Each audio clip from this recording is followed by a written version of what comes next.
डुडुकेल झांकर को आक्रमण घटना रे राजेश बगर्ती और कपिल बगर्ती कोर्ट चालाण। मूल निवासी आदिवासी संप्रदायर लोक माने परंपरार सभ्यता बजाई रखी अनेक देवादेवी उपरे आस्था और विश्वास सह भक्ति भावरे पूजा पाठ करि आसुछंती ग्राम और देशर मंगल सकाशे।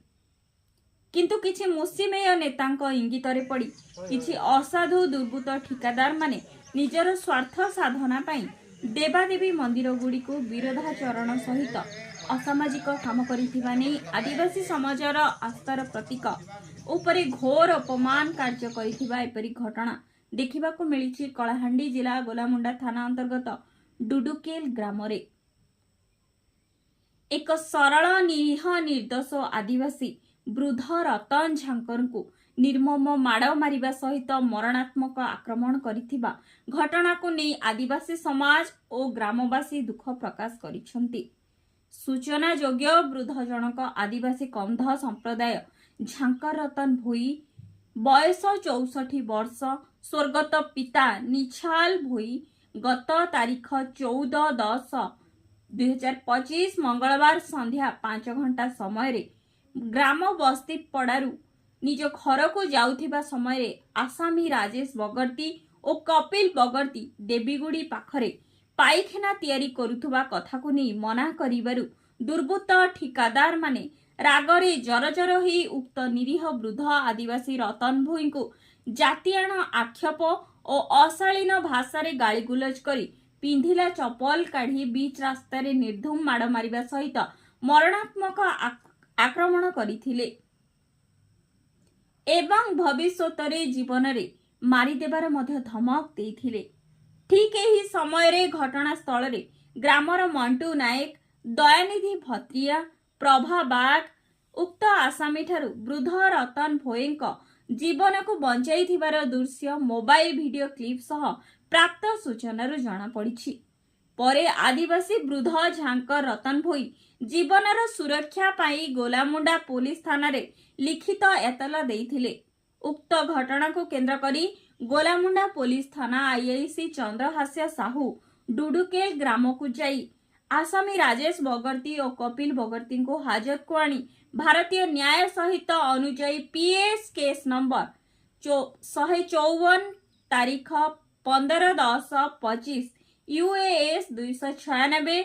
115/2 133 351/2 3/5 केस रुजु करी धर्मगढ़ कोर्ट चालाण करागला। प्रकाश थाउ कि आगामी चार्जसीट समय दफा गुड़ी को कोहल करी आसामी को प्रशय दिया जाए ताहेले समग्र कलाहांडी आदिवासी संघ पुलिस थाना सांग को जिला एसपी कार्यालय सम्मुखरे आंदोलन जारी रहिबो बोली चेतावनी देइछंती। कलाहांडी रु डंबुरधर भोई को रिपोर्ट संविधान न्यूज। परिचय मैं झाकर बाबा कहना रतन भोई किनगा डुडुकेल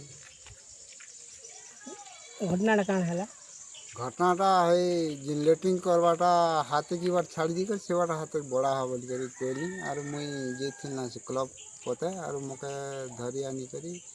से आगली तार कोका रोपा ना चाचू थिला और हमने देला तार कोकार ना कान हो कपिलास बगर्ती कार का सेटा राजेश्वर काका हां तार पचे से फोन कर देला का असला से राजेश और मोटर बाल धरी कर चप्पल घीची कर चप्पल मगे पीटी करी शूट मारला काटी दे मना कलो बाबा बोले देवी गुड़ी আছে के बड़ा हेले बड़ा लागे हाथे छाड़ी दिया और तार पचे तमे हेबाट हाथे बड़ा हा बोली मुई कहले जब सबको गांव समस्त करो हां काचे और तमे ई बात कहीं कोछ बोले से कथा पर कहले माया कौन के जीवने मार दीबी मर्डर कर दीबी राती दिन जगी कर काटी दीबी बोली एटा धना की